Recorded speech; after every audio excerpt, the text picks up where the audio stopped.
Hello' everyone, কি খবৰ সকলোৰে? আশা কৰোঁ সকলো ভালে আছে নিশ্চয়। এইকেইদিন খুব গৰম পৰিছে নহয়নে? সেইকাৰণে ভাবিলোঁ আজি মাছৰ টেঙাৰ আঞ্জা এখনকে বনাওঁ। গৰমত টেঙা আঞ্জা খাই যিহেতু ভালো লাগে বহুত, তাৰে প্ৰস্তুতি চলাইছোঁ। এয়া হওকচোন তেতিয়াহ'লে ভিডিঅ'টো আৰম্ভ কৰোঁ। বজাৰৰ পৰা আধা কেজি মাছ লৈ আনিছোঁ। মই মাছ পুঠি পিছে ইমান ভালকৈ চিনি নাপাওঁ, কেনেকুৱা কি ভালেই নে বেয়াই নে, লৈহে আহোঁ আৰু। তাকে ধুই মেলি ভালদৰে নিমখ হালধি লগাই লৈছোঁ।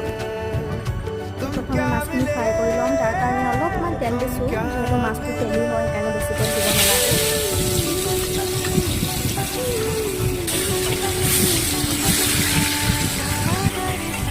ধুনীয়াকৈ ফ্ৰাই কৰা হৈ গৈছে। এতিয়া মই তৰকাৰীখিনি বনাবৰ কাৰণে এটা বিলাহী আৰু এটা ডাঙৰ চাইজৰ আলু বইল কৰিছোঁ।